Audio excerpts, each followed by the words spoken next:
Ебать, опять что-то!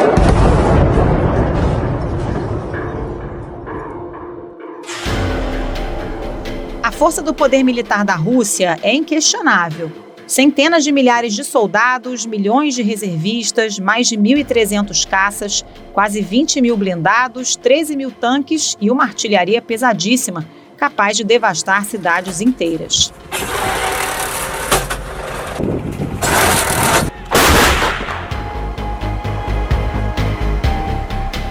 Só que todo esse poderio bélico tem se mostrado insuficiente para que as tropas russas ganhem terreno na Ucrânia na velocidade que Putin supostamente imaginava. Uma reportagem do André Duchiadi, do Globo, mostrou que a inteligência americana detectou uma dispersão de tropas em diferentes frontes de batalha, o que dificulta ao invasor a manutenção das áreas já controladas. As forças russas tomaram o controle da cidade de Kherson, no sul da Ucrânia, e se aproximam cada vez mais de outras cidades importantes do país, como Kharkiv e a capital Kiev. O mesmo relatório da inteligência americana aponta que a maior parte dos 190 mil soldados russos que se concentraram na fronteira antes do início da guerra já invadiram o solo ucraniano. Isso significa que a reposição de tropas, equipamentos e o apoio logístico aos russos também se tornam mais complicados. Nesse cenário, os russos pressionam cada vez mais a população civil da Ucrânia. Uma das situações mais dramáticas da guerra está acontecendo em Mariupol, no sul do país, cidade que está cercada pelos russos desde sexta-feira. Lá, a crise humanitária se agrava a cada dia. Metade da população quer fugir, mas tropas russas bombardearam ontem o corredor humanitário. Nem os civis conseguiram sair e nem os caminhões com suprimentos tão esperados puderam entrar. Quais são as principais dificuldades encontradas pelo exército russo após a invasão da Ucrânia? De que forma essa situação pode levar Putin a ampliar a agressividade dos ataques? E como os ucranianos estão conseguindo até agora surpreender Moscou? Esses são os temas do Ao Ponto desta quinta-feira. Eu sou Roberto Maltic, estou com a Carolina Moran. Nesse episódio, conversamos com um especialista em segurança internacional e professor da ESPM, Günter Hudzit. Fique com a gente.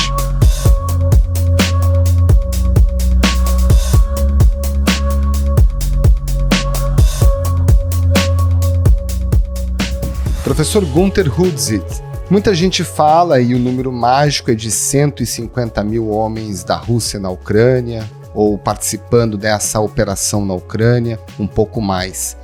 Mas qual é a dimensão real do exército russo nesse momento?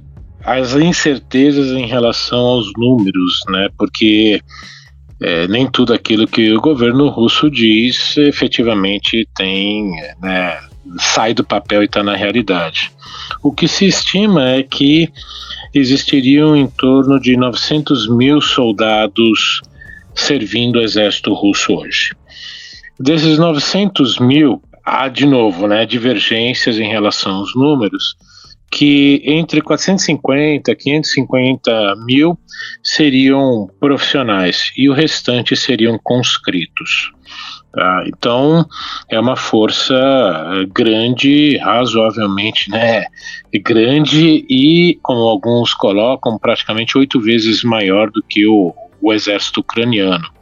Agora, o mais importante é a gente olhar as unidades de batalha, os grupos de batalhões que estão prontos para uso.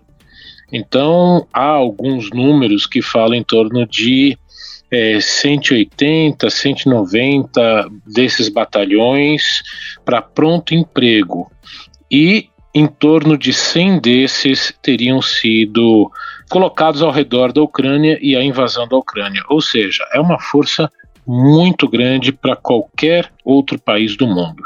Agora, professor, havia uma expectativa de que a Rússia conseguiria subjugar a Ucrânia de maneira muito rápida, até por causa dessa disparidade entre o poderio militar dos dois países. Mas fato é que a ofensiva já dura aí 2 semanas e os russos têm enfrentado dificuldades. Dá para a gente dizer que a Rússia entrou com força total nessa ocupação da Ucrânia ou ainda não, e por quê? Olha, há dois aspectos. O primeiro que foi eles subestimaram os ucranianos. Os ucranianos se sentem tão donos do país quanto seus presidentes e tão responsáveis pela defesa da Ucrânia quanto o seu exército.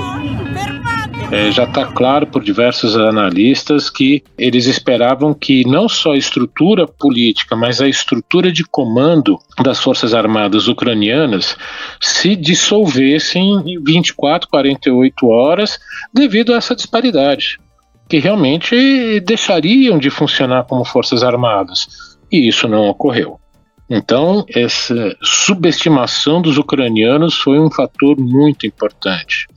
O segundo, que alguns relatórios estão indicando, de analistas militares, principalmente americanos que eu já tive acesso, estão indicando que houve uma série de erros, de problemas, não só no planejamento, mas principalmente na coordenação das forças.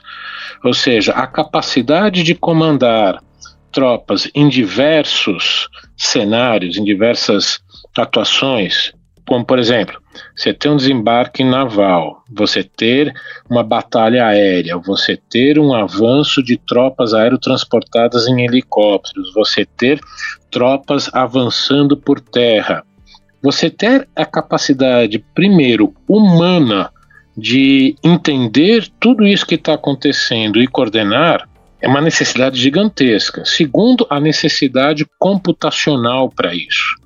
Ou seja, estar tudo realmente conectado online para os tomadores de decisão, né, a hierarquia mais alta das Forças Armadas, terem uma capacidade de entender a realidade do campo de batalha como um todo.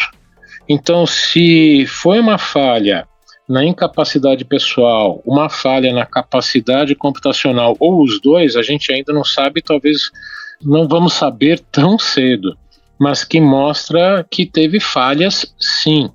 Além do mais, os ucranianos souberam explorar muito bem a guerra, entre aspas, de guerrilha, ou seja, você usar forças menores contra um muito maior, muito mais forte, buscando a fraqueza do mais forte. Então, os ucranianos, eu arrisco dizer, com tropas de forças especiais americanas juntos, porque para eles terem essa capacidade é impressionante. The new legal aid package marks the first time that the United States has agreed to directly deliver Stinger missiles to Ukraine. Algumas imagens têm rodado o mundo e uma delas diz respeito ao uso dos foguetes que derrubam aeronaves russas durante esse conflito, foguetes que partem das forças ucranianas. Em que medida a gente consegue hoje avaliar que em termos de tecnologia, avanço tecnológico nos equipamentos de guerra que estão sendo utilizados, embora muito menor, a Ucrânia eventualmente esteja mais preparada do que a Rússia nesse momento? Olha, eu diria que, né, esse míssil que você está falando, que é o míssil de ombro, o Stinger americano, é considerado o melhor do mundo. Ele é disparado por uma pessoa, é um míssil dispara e esqueça, ou seja, você aperta o gatilho, o míssil saiu e o soldado pode sair correndo, não precisa ficar mirando ainda no avião. Tá? Ele tem um alcance máximo de altura de 3 quilômetros, e dificilmente erra o alvo. A vantagem russa é que eles têm as baterias S-400, que são, né, estruturas já muito maiores, são montados em caminhões que tem uma central de comando e 4 baterias cada uma, prontas com 4 mísseis que atingem até 40 quilômetros de distância. Então, esse é um dos grandes motivos que a Força Aérea Ucraniana não se arriscou muito a atacar os russos. O grande problema para os russos é que o ambiente em que essa batalha está ocorrendo favorece justamente os mísseis de ombro. Já rodou a imagem de um helicóptero voando e sendo atingido por um míssil, né? O que um militar brasileiro que retornou recentemente, né, do período que ele esteve lá na Força Aérea Americana. Nesse ambiente de batalha, o helicóptero não poderia estar um pouco acima do nível das árvores. para justamente confundir o míssil. E esse helicóptero estava o quê? Questão de 10, 15 metros acima disso. O que eu estou querendo dizer com isso? Nesse ambiente que está sendo travada essa batalha, esses mísseis de ombro dos Stingers americanos são excelentes para justamente isso. Então, não é incapacidade russa, é que o ambiente favorece o equipamento americano antiaéreo. Professor, já que você está falando aí em ataque aéreo, né, tem toda uma polêmica envolvendo a possibilidade da Polônia ceder alguns caças para as forças ucranianas. Os Estados Unidos são contra, a OTAN também, acham que pode ser uma sinalização de uma participação mais efetiva do bloco, né, no apoio à Ucrânia. Mas faria muita diferença para as forças ucranianas receberem esse reforço de caças poloneses? Olha, muita diferença não, até como eu disse, né, as baterias S-400 russas são excelentes, mas a possibilidade ucraniana de começar a infligir danos maiores às forças russas, principalmente aquela grande coluna de blindados que está estancada num grande congestionamento, aquilo para qualquer piloto é um alvo muito tentador, porque está tudo parado, não está em movimento. Então a capacidade de causar danos aumentaria. Mas justamente esse é o receio, né, de muitos europeus, especialmente aí os norte-americanos, de que isso poderia levar o governo russo a realmente levar esse combate à Polônia. Aí, como membro da OTAN, os outros precisariam defender a Polônia. Só que o que a gente tem que ver é que o governo polonês é aquele que mais está disposto a correr esses riscos. E claramente tem dito, só quem viveu sob o jugo russo durante a Guerra Fria é que sabe que os ucranianos estão passando. Então, por isso, dessa postura mais assertiva que os poloneses têm tido durante essa guerra. Professor, o senhor mencionou essa coluna de tanques e soldados próximos a Kiev que não são abatidos pela Força Aérea Ucraniana, muito menos por aliados. Entre o míssil de ombro e a bomba atômica, o que a Rússia ainda poderia utilizar que não está utilizando, que naturalmente poderia acabar com essa guerra, mas também, ao mesmo tempo, acabaria com o território ucraniano? Bom, o que se está esperando é a artilharia pesada. Isso é tradicional do exército russo soviético, já desde a Segunda Guerra Mundial, que foi o fogo de barragem muito grande, pesado, que eles sempre utilizaram para arrasar as linhas inimigas, as cidades inimigas. O maior exemplo recente disso, na verdade, né, 2 exemplos disso. Primeiro foi em 2009, Grozny, capital da Chechnya, que é uma província do sul da Rússia, que de maioria muçulmana, que tentou se separar, e a Rússia literalmente cercou a capital, que tinha na época em torno de 200, 250 mil habitantes, anunciou: quem não apoia esse governo terrorista que saia da cidade. E eles não deixaram sair, bombardearam, arrasaram a cidade com artilharia pesada. Até hoje a gente não sabe quantos morreram nesse ataque. O segundo exemplo é Alepo, no norte da Síria, que era controlada pelos grupos até mesmo apoiados pelos americanos, e que com a saída das tropas americanas ordenadas pelo ex-presidente Trump, o governo russo, aproveitando para apoiar o presidente Assad, bombardeou de novo com artilharia muito pesada e mísseis a cidade de Alepo, que ficou arrasada. Então, o que se espera é muito provavelmente o uso dessa arma contra as grandes cidades se o governo ucraniano não se entregar, que eu acho que não vai se entregar. E aí o grande receio é que, se mesmo assim não se entregarem, ele usar uma arma atômica tática. Por quê? Há uma diferença entre a arma tática, que é usada em campo de batalha, e a estratégica, que é usada contra grandes cidades. Só para a gente ter uma ideia, as armas táticas hoje têm a potência do que foram as bombas de Hiroshima e Nagasaki. As estratégicas, dependendo das mais poderosas, em torno de 20, 25 megatons, poderiam arrasar uma cidade de São Paulo inteira, tá?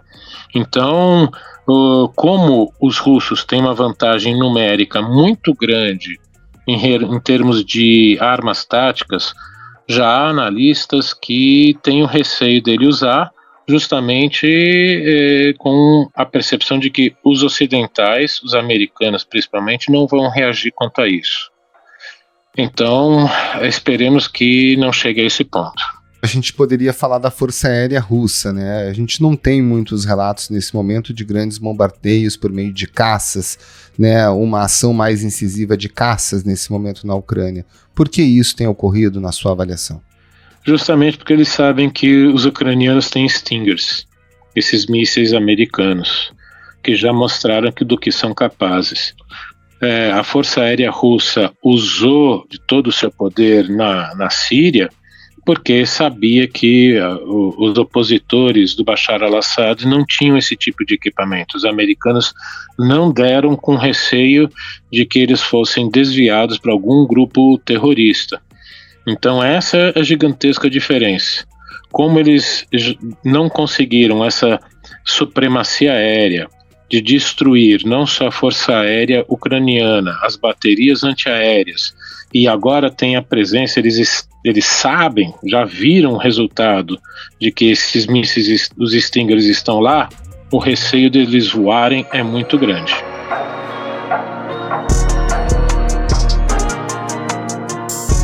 E aí, professor, a gente está falando dessa dificuldade de avançar por ar e por terra também os russos enfrentam algumas dificuldades, por exemplo, na cadeia logística e de suprimentos, né? Qual o tamanho desse problema de fazer o avanço por terra por dentro do território ucraniano? Bom, a famosa coluna de mais de 60 quilômetros, né, de extensão, os relatos estão sendo de que não é que eles estão esperando para se reorganizar e atacar Kiev. Na verdade, as forças ucranianas conseguiram atingir os primeiros veículos, isso já causou, né, uma parada, e aí eles foram atingindo diversos outros veículos, principalmente caminhões com combustível e munição, o que paralisou totalmente essa coluna. A Rússia tenta subjugar a capital por duas frentes, mas o avanço da artilharia pesada com tanques e infantaria parece mais lento do que o Kremlin esperava. E aí qual é o problema para os russos? Com o frio que está, os soldados têm que manter os seus veículos ligados para eles se aquecerem, porque senão eles congelam. Eles estão no meio do nada, no campo, com temperaturas baixíssimas, às vezes abaixo de zero, e para se aquecer tem que ligar, o que gera o quê? Uma maior demanda por logística de combustível que não chega, e isso virou uma bola de neve. Significa que eles não vão conseguir superar? Não, eles podem conseguir, mas já atrasou completamente o planejamento russo. E aí vai ser difícil sair só nessa coluna, conseguir tirar os veículos de lá vai ser muito difícil. Pode-se supor que uma situação como essa leve a Rússia a aumentar o seu contingente de armas e de soldados dentro do território ucraniano, o que do ponto de vista estratégico pode ser inclusive um risco, já que isso pode se tornar uma armadilha no momento que você não tem novas tropas mais à frente a entrar, caso essa batalha se estenda por muito tempo? Sim, esse é o grande problema, e principalmente porque a maior parte das tropas que ainda não foram empregadas são de recrutas, conscritos, como a gente tem aqui no Brasil. E o que significa isso? Não estão preparados para um conflito. Toda a mídia russa controlada está dizendo que estão ganhando e que isso aumentaria o número de baixas desses soldados conscritos enormemente. Para se ter uma ideia, a Ucrânia tem um tamanho um pouquinho maior que o estado de Minas Gerais, com 44 milhões de habitantes, que é o tamanho da população do estado de São Paulo. Já havia análises dizendo que para se tentar controlar um território desse tamanho, com essa população, seriam necessários entre 600 mil e 700 mil soldados, ou seja, quase o exército em standing arms, de prontidão existente. Isso significaria o quê? A Rússia iria ter que começar a convocar os mais de 2 milhões de reservistas que eles têm. o impacto político interno seria gigantesco. Então, esse conflito é uma situação muito complicada para o governo russo conseguir resolver agora.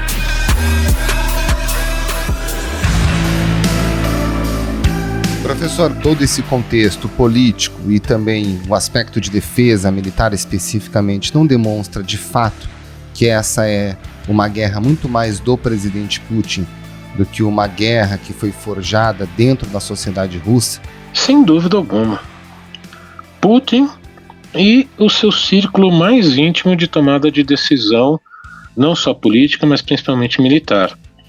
O que talvez tenha acontecido é que, justamente por esse perfil de um governo autoritário, não passaram totalmente a realidade da Ucrânia, da capacidade ucraniana, das capacidades russas, justamente com medo, né, de perderem o cargo, serem presos, demitidos, e foram passando aquilo que ele queria, e ele, uma visão distorcida da realidade, tomou essa decisão, ele e esse círculo mais próximo, e que acabou colocando o país numa situação muito complicada. Então, quando essa realidade começando a chegar para o restante da população russa, vivendo uma crise econômica que está só começando, a popularidade dele pode cair fortemente. O que o senhor acha que pode acontecer nas próximas semanas? Já acha que os russos vão dobrar a aposta? Ou, entendendo todas essas dificuldades, a tendência é que comecem a negociar uma saída diplomática? Bom, primeiro que a gente tem que entender que os dois lados veem como um jogo de soma zero. O que é isso? Se o outro lado ganhar, eu perco. Ou seja, os russos olham para a situação hoje da Ucrânia e veem que, se eles não controlarem, a Ucrânia definitivamente vai se tornar um país aliado do Ocidente, e o Ocidente ganha e eles perdem. O Ocidente agora vê, né, que se efetivamente a Rússia controlar a Ucrânia, a Rússia vai ganhar muito, vai colocar os outros países europeus ameaçados, e o Ocidente perde. Eles podem deixar isso acontecer? Não, nenhum dos dois lados. Aí a gente tem que então partir para o perfil psicológico de Vladimir Putin. Por quê? É um governo autoritário, não é um governo democrático em que as decisões do presidente ou primeiro-ministro são impostas. Há uma negociação sempre com o Congresso, o Parlamento, para autorizar o uso da força. Para entrar em guerra, países democráticos precisam da autorização do Congresso. Na Rússia, não. O Congresso lá é um puxadinho do Kremlin. O parlamento russo aprovou hoje pena de 15 anos de prisão para quem tratar a guerra como guerra ou invasão. Então, o perfil do presidente Putin não é daqueles de recuar e aceitar uma derrota. Então, qualquer coisa menor do que efetivamente subjugação ucraniana vai ser muito difícil ele aceitar. Eu posso errar novamente, ou seja, por que eu estou falando novamente? Porque eu não esperava que ele fosse usar a força. Estou um pouco mais tranquilo porque já li que nenhum analista político russo também esperava isso. Então estou um pouco mais tranquilo. Mas eu acho que ele não tem esse perfil de aceitar uma perda, ainda mais por perfil dele como liderança. Então, como você bem colocou, para as próximas semanas, se não meses, eu vejo uma guerra empacada, que não vai chegar a uma conclusão. Então, para a gente entender, a gente tem que olhar para a Síria, um país que está em 11 anos em guerra civil, para a gente ter uma ideia do que pode vir pela frente. Professor Günther Rudzitz, muito obrigada pela participação aqui com a gente. Um bom trabalho para o senhor. Muito obrigado, professor. Um grande abraço. Eu que agradeço a oportunidade. Bom trabalho para vocês.